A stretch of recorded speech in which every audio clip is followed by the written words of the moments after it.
Evidence of the use of chemical weapons in Syria has taken the conflict into a new stage. Who is responsible for the devastating consequences? You're watching The Debate.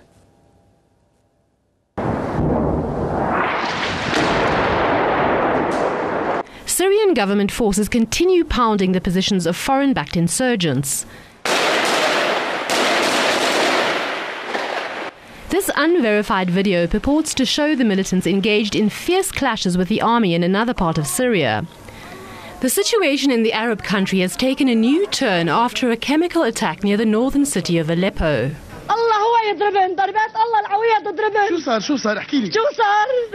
Terrorists hit us with chemical weapons. Oh God, take our revenge, shouts this woman whose loved one has apparently fallen victim to the attack. The government has also blamed the chemical attack on the insurgents, condemning it as a dangerous escalation of the war. The militants, however, have denied responsibility for the attack. They have said government forces are behind the gassing of people in Aleppo. Damascus has said time and again it will not use chemical weapons even if it has them. The Syrian Information Ministry reiterated this stance on Tuesday. استخدام هذا السلاح القادم من خارج سوريا عبر حدود بعض الدول المجاورة ومن دفع ثمن هذا السلاح في قطر أو في أي دولة أخرى ومن ورد هذا السلاح يتحمل مسؤولية سياسية وقانونية وأخلاقية وإنسانية بشكل مباشر. Omran al-Zubbi also said the chemical attack is the first gift of the interim government formed by the Syrian opposition coalition in Turkey. Meanwhile, Russia has given credence to the Syrian government's claim. Moscow has said it has information that the chemical attack in Aleppo was carried out by the insurgents. The US has also reacted to the chemical attack. Washington has said it would be totally unacceptable if the Syrian government uses such weapons, but it has not said what would happen if they've been used by the militants. Observers believe that Syrian government forces do not need chemical weapons, as they have the edge over the insurgents on the ground. They have also maintained that the insurgents are hell-bent on using banned weapons as a catalyst to give their Western backers the necessary pretext to intervene in Syria. Meanwhile, the top US military commander in Europe, Admiral James Stavridis, has said NATO is conducting contingency planning for possible military involvement in Syria. He has also said American forces will be prepared if called upon by the United Nations and member countries. Damascus has repeatedly called the war ravaging Syria a foreign conspiracy to force regime change in the Arab nation. UN figures have shown the conflict has left tens of thousands of people dead and displaced hundreds of thousands of others. You're watching The Debate. Joining me now live from London is Nigel West, intelligence historian. I'd also like to welcome our guest in Beirut, Mr. Franklin Lamb. He's an international lawyer. Welcome to the programme, gentlemen. My first question to our guest in Beirut, Mr. Lamb, looking at the way the attack was carried out, Mr. Lamb, chemical material we're hearing within rockets, ammunition containing an unidentified chemical agent. Who could have been behind this attack and where could this material have come from? Well, the short answer is there are several suspects and some of the usual suspects. We remember from Libya as far back as 2011, I spent the summer there, and there were rumors that there were these chemical weapons in the hands of certain militia, and to our knowledge they were not used. But I think that the Russians are onto something here. I believe that it may well be in the next 48 hours, we don't know for sure, that when these things are traced, much like the other weapons were traced on the Lufthansa boat that came in here from Libya, that they may well have come from Libya. They moved through Libya with the assistance of the Gulf countries, and possibly across the border. It could be, looks like it might be from Turkey. And of course, that I think is a very likely scenario. We don't know yet, but right. I think we're alert to this. Right, you say that Turkey. Now, I'll go to our guest in London, Mr. Nigel West. We did hear the Syrian authorities today specifically mention Turkey and Qatar, saying that they are blaming the regional countries who are backing the militants for this. They're holding them responsible. What do you think? Well, they would, wouldn't they?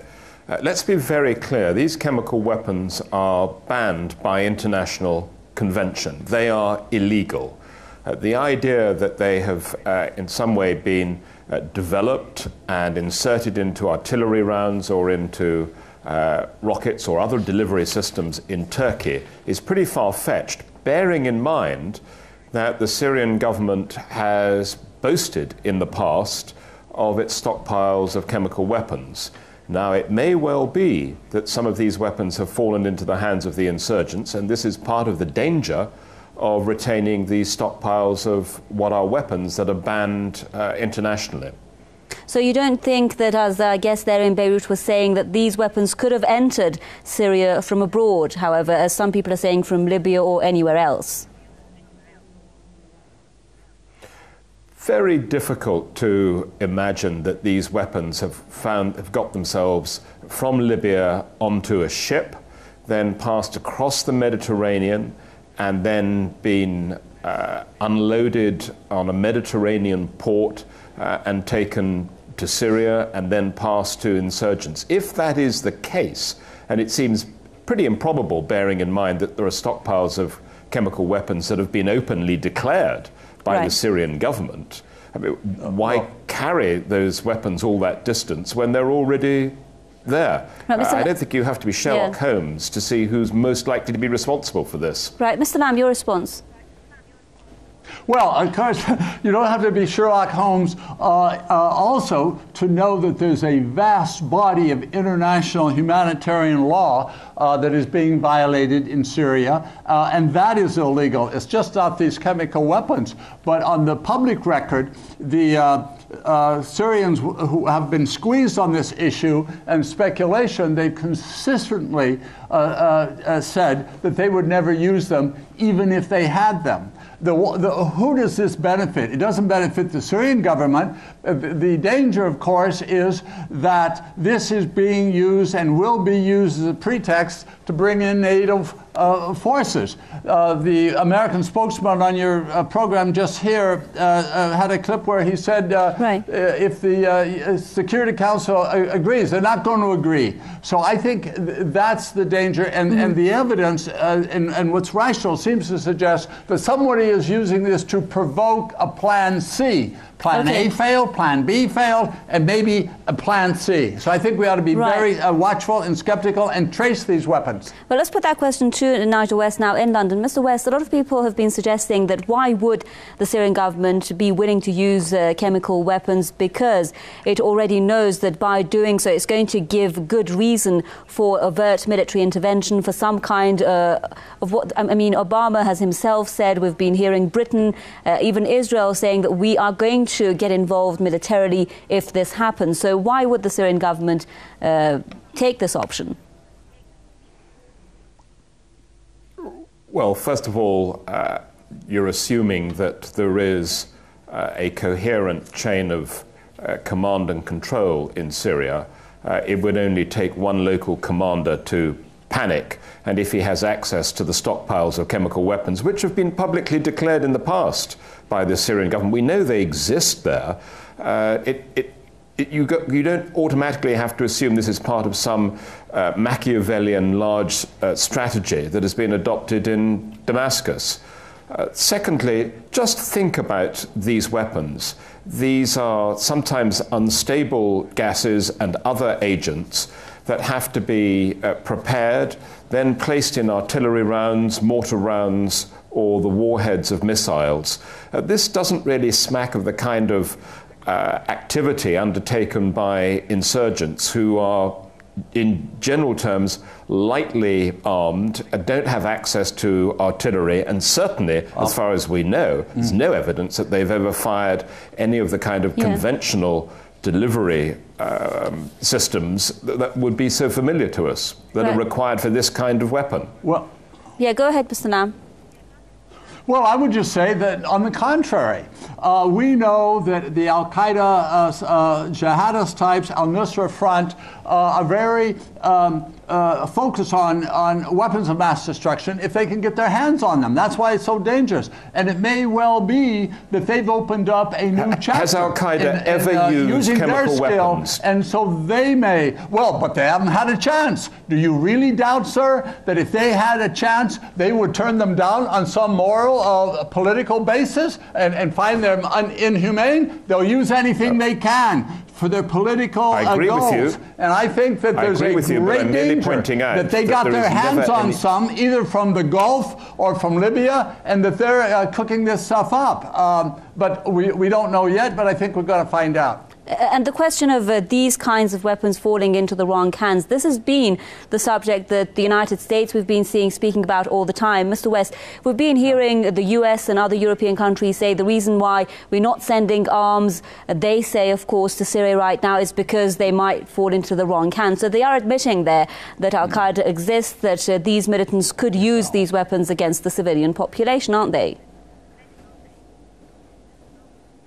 Well, of course, the danger always, and it was the danger in Libya, and we've seen what's happened in Mali, and if we go back to Afghanistan, you'll remember there was great concern about the shoulder-fired Stinger missiles falling into the wrong hands after they'd been supplied to the Mujahideen. Now, actually, as it happens, fortunately, that has never happened. And it is perfectly possible, and it's one of the dangers of retaining illegal stockpiles of chemical weapons, as the Syrian government has acknowledged, that they might fall into the wrong hands or fall into the hands of a military commander who panics and deploys them without authority from Damascus.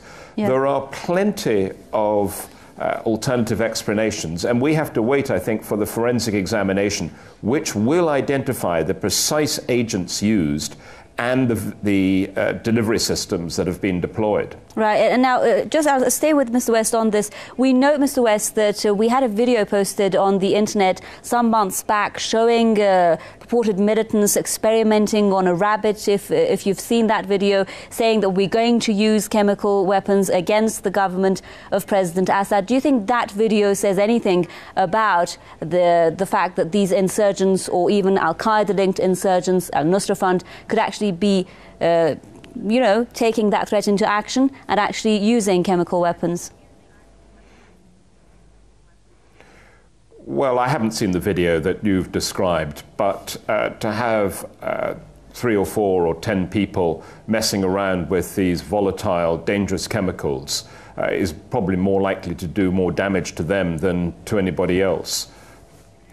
Before I go to Mr. Lamb, I'm just being told that we're going to take a look at some of the comments that have been posted on our Facebook page. And I'd just like to remind the viewers, we did post a question for them on our Facebook page which says, how is this chemical attack rubbing salt on Syria's wounds? Is the West waiting for something like this to intensify pressure on President Bashar al-Assad? Let's take a look at some of your comments and we'll be back. We will discuss the insurgents' chemical attack in Syria. Salek Abbas. Now that FSA terrorists are losing the war against Syria, their sponsors in Turkey, the Arab League, the West and Israel are encouraging them to use chemical weapons against Syrians. Novroz Alam. Before the war, all people in Syrian society were living like brothers. Foreign intruders spoiled the harmony, brotherhood and prosperity of innocent Syrians. Prosper Nemashakwe. The only option left for Assad is to compromise and form a unity government to save Syria. Otherwise, the whole nation will perish completely before the end of this year. I blame the Arab League for accepting the division wanted by the West.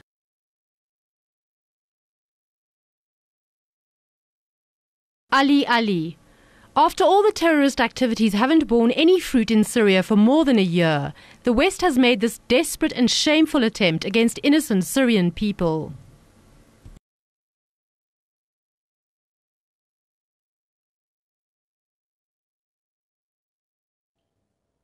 comments posted on our Facebook page by some of our viewers. I'll go straight to our guest in Beirut, Mr. Lamb.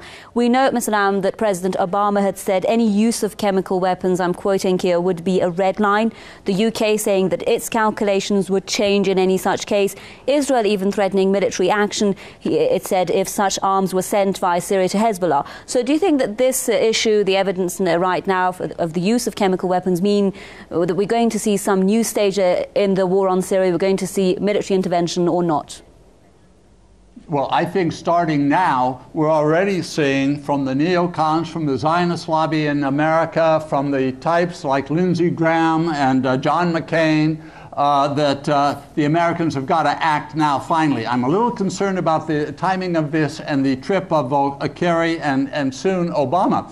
You know, we've been looking around the speculation, and I agree with your London guests that we're probably going to learn a lot when they do the chemical analysis. There was one report this afternoon that came out of Washington, and it wasn't, look, these were all, from 7 out of the 8 years of the Iraq-Iran war, we supplied chemical weapons to Saddam Hussein. Some are speculating that this may be left over from those days in Al-Qaeda, which we know moving in from Iraq into Syria, that they may have been behind this. But again, I go back to our point from our guests in London. Well, what's logical? Well, who had the opportunity? And what about the timing? I suggest what's logical about this is that those who want to heat up this war are using it as a fulfillment of the red line theory so that everybody can rally around and invade. So I think that's the danger of this. So let's look at when the issue of chemical weapons first came. Now, Mr. West, in London, we know that in the US media, first speculations based on unofficial, of course, and anonymous sources, that there are preparations by Syria to use chemical weapons, and then there was a lot of concern expressed. And back then, Damascus said that it said the militants are waiting for an opportunity to use chemical weapons and then blame us, so that there's going to be an international outcry and there's going to be some kind of intervention. What do you think? Well, let's understand what these chemical agents are. They're very sophisticated. They require laboratories to be developed. They have a relatively short shelf life.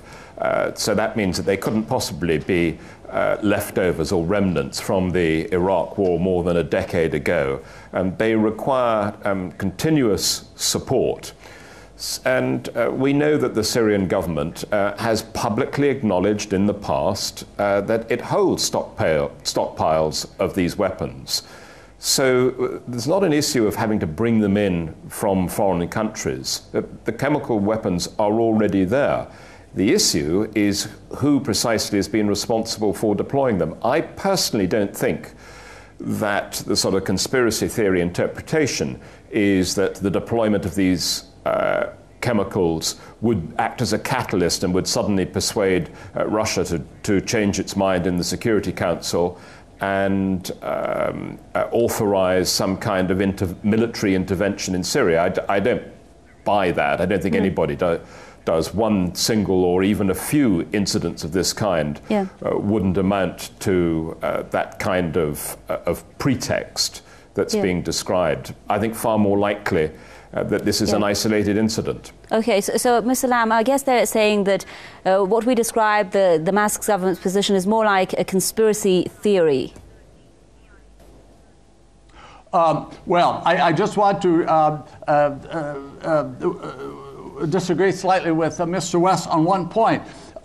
Not all of the 23 types of chemical weapons that are in existence in Iraq and this region, from Libya to even some in Yemen, have to be held in a chain of custody with scientists right on the scene. No, some of them are crude devices, and they could be from times past. I'm not saying that the fact is we don't know, and I agree with Mr. West that the analysis is going to help a lot on this, but it's not out of the realm of possibility that they could have come in from outside, or that they could have been actually made there, a crude type of a weapon, by people who are admittedly on the internet. You can get formulas from the Al-Qaeda types how to put these things together. So I don't think that's an excuse or a conclusion where these came from. But again, I agree, we're going to find out. Mr. West, they're referring to Russia as well. Russia has come out clearly on this case and said we have information that the militants have been using. What do you think about Russia's role in this, and if it comes to the UN Security Council as well? Well, it's up to the Russians now to show their cards. It'll be up. If they've got evidence, let's hear it. Absolutely. Oh, but I don't think that it's going to change our position at the Security Council. This is very interesting. Let's see what they've got. Okay, Mr. West, now, we've been seeing over the past few days more talk about providing arms for the militants. We're hearing, for instance, John Kerry announcing that we're not going to stand in the way of countries that want to give arms, and some European countries are suggesting that they are willing to give arms to the insurgents. Do you think that this is a prelude for military intervention openly in Syria? I don't think that a pretext is required. There is growing pressure amongst those who previously have supported the existing embargo on weapons being supplied to the insurgents to lift that ban. And the reason for that is that after, I think, much heart-searching, there are plenty of politicians who take the view that by getting this conflict over with quickly is the best way of preserving life and limb. And what is going on in Syria is an absolute tragedy, and it is falling into chaos.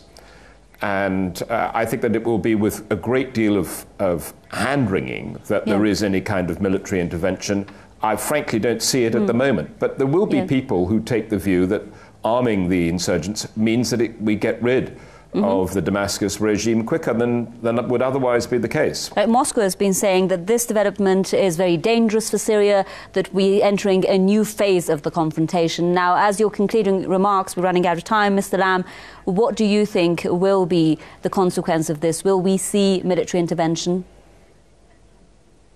Well, if this is all that we learn from this episode, no. It'd take much more because, again, I guess I mentioned one scenario, but the other thing of getting involved, what do we create? Do we create another Iraq?